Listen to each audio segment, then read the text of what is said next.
As we turn now to John Tarleton, editor-in-chief of The Independent, the new issue of The Independent featured Claire Valdez, Daria-Lisa Villa-Chevalier on the cover with the headline, "Look Who's Next." And you didn't do that this morning. No, this was weeks ago. John, we were together 1 year ago. Yes. With the primary election of Mayor Zoran Mamdani, but he wasn't mayor yet. Yeah. Talk about what this means. As he said, no, that wasn't the end. This is clearly just the beginning. All his candidates won. Yes, this definitely shows that Zoran Mamdani's victory last year was not a fluke or a one-hit wonder. There is deep support across much of New York City for what he's doing. He's become, I think, a more popular mayor as he's went along.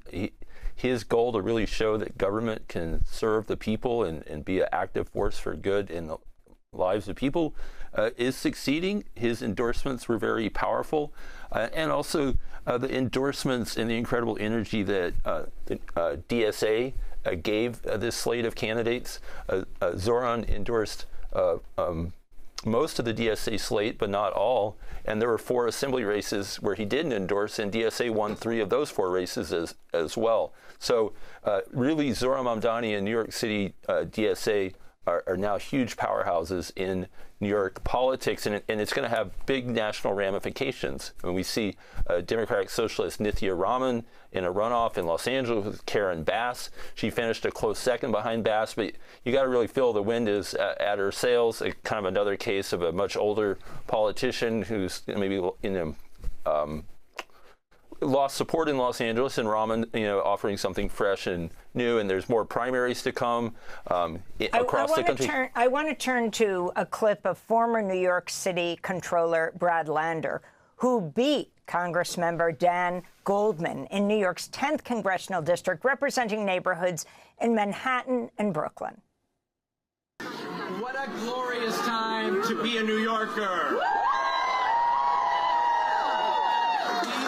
Few weeks there has been a powerful energy moving through our city, a generosity of spirit, a refusal to give up even against very long odds, and a feeling of joy out in the streets shared by every kind of New Yorker there is. Give it up for the New York Knicks, all right? And for the mayor who brought the first championship to New York City. Our win tonight, it belongs to those streets as well. Yeah. To the people who organize there, to the people who never give up on their neighbors. It was my name on the ballot today, but tonight's victory belongs to all of you. I will be one of the Jewish members of Congress most willing to stand up loud for Palestinian human rights, freedom, and dignity. I will stand firmly against bigotry aimed at Jews as well. That's not 2 different jobs. That's the same job.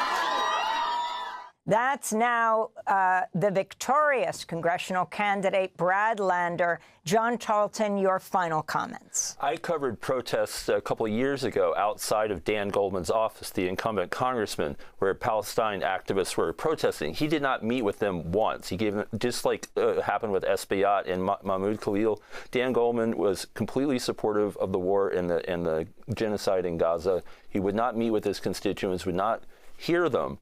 Well, and his constituents had the final word last night, a 32-point defeat for an incumbent congressman. Brad Lander almost got double the amount of votes. Yeah, Lander's a long time elected out in Brooklyn, very popular in the Brooklyn part of that district. So a great night for Brad Lander, but also just showing the Democratic Party, if you ignore the cause of Palestinian liberation, you do so at your own peril. And that's going to have big ramifications for 2028. And this, I think, is going to put more wind at the sails of a potential Alexandria Ocasio-Cortez presidential campaign. You can only imagine if she hits the campaign trail and Zoran Mamdani is one of her leading supporters. They both come from DSA.